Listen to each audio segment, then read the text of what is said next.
Salut, alors je suis toujours sur l'île de Koh Lanta en Thaïlande et avant d'aller faire mes longueurs, je voulais faire une petite pause vidéo pour te parler de l'allemand. Comment je te conseille vivement d'apprendre l'allemand si tu souhaites notamment être basé en Europe ou en France. Je t'invite à regarder en bas de la vidéo, dans la description, tu as un lien vers un livre gratuit dans lequel je t'indique 10 outils pour apprendre des langues. Je t'explique mon approche d'apprentissage de langue et je te raconte mon parcours professionnel. Depuis toujours en fait, depuis le départ avec les langues, j'ai toujours travaillé avec les langues, toujours un parcours de vie professionnel avec les langues.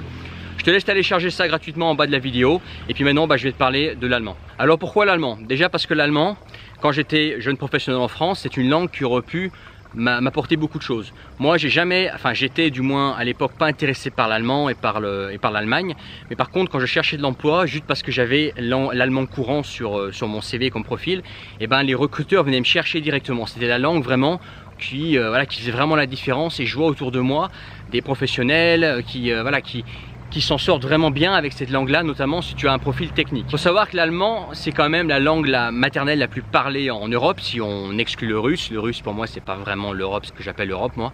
Donc si on élimine le russe, c'est l'allemand, la langue la plus parlée en tant que langue maternelle. Autre chose, c'est que l'allemand, je vais y venir après, je t'invite à regarder la vidéo jusqu'à la fin pour bien que tu puisses comprendre tous les avantages de l'allemand. L'allemand, c'est une langue qui te permet potentiellement d'atteindre, d'aller travailler ou de pouvoir faire du commerce ou présenter une entreprise dans des pays qui sont moteurs d'Europe, qui sont riches. Et c'est aussi une langue qui est proche d'autres langues, notamment en Europe du Nord, je vais y venir. Et une fois que tu as l'allemand, tu vas pouvoir rapidement apprendre ces langues-là. Alors l'allemand, moi comment j'ai découvert l'allemand? Alors j'ai fait l'allemand moi en LV1, tu sais la plupart des gens, des élèves au collège, au lycée, ils choisissent de faire LV1 anglais. Moi je faisais partie des rares personnes qui avaient fait LV1 allemand, donc on n'était pas nombreux en cours, de mémoire on était moins d'une dizaine en cours en LV1 allemand, alors tout le monde faisait anglais et puis après espagnol, italien en LV2. Moi j'avais fait LV1 allemand et LV2 j'avais fait anglais. Pourquoi je m'étais mis à l'allemand? Je vais pas te le cacher, je m'étais mis à l'allemand parce que je voulais en faire le moins possible. Je voulais une langue qui soit accessible pour moi rapidement et mon but c'était quoi tout simplement, je vais pas te le cacher, c'était d'être au fond de la classe, d'en faire le moins possible et d'avoir la moyenne, même plus, sans trop forcer, en en faisant le moins possible. Donc je me suis dirigé vers l'allemand, juste sans vraiment savoir ce que je faisais, sans savoir que l'allemand ça allait vraiment être un plus, sans connaître le pouvoir que l'allemand avait. Et c'est comme ça que j'ai commencé à pratiquer l'allemand et à devenir assez bon en allemand. Il y a à peu près une douzaine d'années, j'avais un très bon niveau d'allemand parce que j'ai des facilités avec l'allemand parce que je vais pas te le cacher, ma langue maternelle est une langue germanique, donc forcément pour moi c'est comme pour un francophone apprendre l'italien, il n'y a pas vraiment de grandes difficultés. Donc voilà, c'est comme ça que j'ai découvert l'allemand et puis c'est comme ça que je m'étais lancé un petit peu sur le marché du travail avec l'allemand sur mon CV.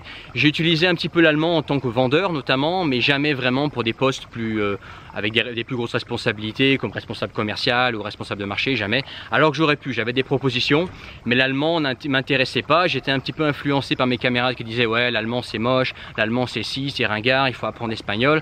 Et moi je me laissais un petit peu influencer par ça, j'avais je sais pas 20 ans et l'allemand je disais je fais ça parce que ça me permet d'en faire le moins possible, d'avoir des bonnes notes sans en faire trop, mais je me laissais toujours dire que l'allemand c'était ringard, qu'il fallait pas aller en Allemagne et que c'était pas une langue intéressante. Et c'est en grandissant en fait, une fois que je commençais à travailler, que je me suis rendu compte que l'allemand c'était une langue qui était déjà très recherchée sur le marché du travail et qui était valorisée, c'était quelque chose qui était important. Par exemple si tu es dans le tourisme, l'allemand ça peut être un sacré plus, notamment si tu as des touristes allemands forcément, autrichiens, suisses ou même néerlandais qui parlent en général pas trop bien le français et qui parlent plutôt allemand, tu vois.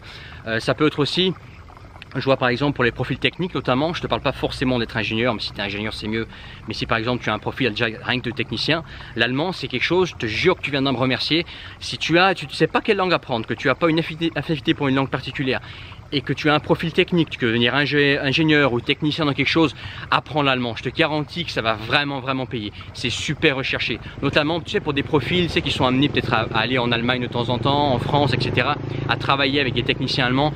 Je te garantis que tu vas sortir du lot et tu n'auras aucun problème pour trouver du travail. C'est vraiment une langue, moi, quand je voyais que, moi je voulais travailler avec d'autres pays, tu vois, et notamment avec des pays anglophones, et c'était pas l'anglais en fait qui sortait du lot dans mon CV, c'était toujours l'allemand, on m'appelait toujours pour l'allemand. On parlait l'allemand, ouais je parle allemand, ouais mais j'ai pas envie d'aller en Allemagne, j'ai pas envie de travailler avec l'Allemagne, toujours parce que je me laissais, je me laissais dire par mes camarades que l'allemand c'était ringard, tu vois, alors que c'est une grosse connerie. Parce que la différence que toi, c'est que quand tu parleras allemand, tu seras un professionnel recherché, alors que quand tu parleras espagnol, eh ben, tu vaudras que dalle. C'est ça la différence. Parce que l'allemand, on peut peut-être dire que c'est ringard, j'en sais rien, pour moi en tout cas, c'est pas une langue qui est ringarde à écouter du tout. Mais admettons que ce soit une langue ringarde. Entre temps, toi tu parles une langue qui est recherchée, tu n'auras aucun problème pour trouver du travail. Tu peux aller travailler en Allemagne, tu peux aller travailler en Suisse, tu peux aller travailler en Autriche. Que des pays riches, que des moteurs en Europe. Alors que eux, bah, ils auront appris l'espagnol. Entre temps, bah, en Espagne, qu'est-ce qu'on voit? On voit le chômage, on voit un pays qui est complètement, voilà, ouais, c'est un pays du Sud finalement, l'Espagne. C'est pas un pays dynamique en Europe. D'ailleurs, les Espagnols, c'est pas pour rien qu'ils apprennent l'allemand pour aller en Allemagne, hein, entre guillemets. Hein. Donc voilà. Et ce que tu auras aussi, c'est que tu auras une langue germanique. Et ça, c'est une richesse énorme. Admettons que tu trouves pas de travail en France, ce dont je doute très fortement avec l'allemand. Et ben, tu peux toujours aller en Allemagne, tu parles l'Allemagne. L'Allemagne, c'est un pays dynamique où il y a du travail, où il y a une culture de l'emploi, où là, on te donne ta chance plus facilement qu'en France. C'est aussi voilà, une culture beaucoup plus pragmatique en France. En France, c'est beaucoup de blablabla, en blablabla, c'est beaucoup de théorie, mais il n'y a rien de pragmatique. L'allemand, il est beaucoup plus pragmatique. L'allemand, tu vois, il est concentré sur l'efficacité. C'est pas pour rien qu'en France, on fait des Renault et qu'en Allemagne, on fait des BMW et des Audi, hein, entre guillemets.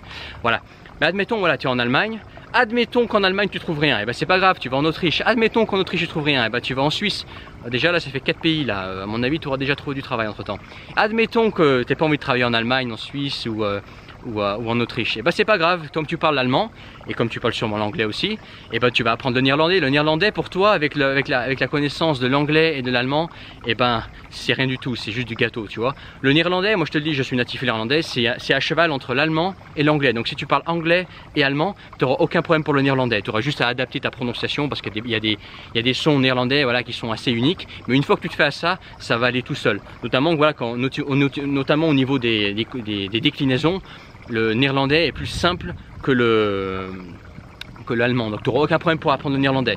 Le néerlandais, je ne vais pas te faire un dessin, je te laisse aller regarder sur Google ce que c'est que le dynamisme des Pays-Bas, au niveau chômage, quelle est la situation, au niveau dynamisme. C'est un des pays qui se porte le mieux actuellement en Europe, et il y a toujours du travail, tu vois.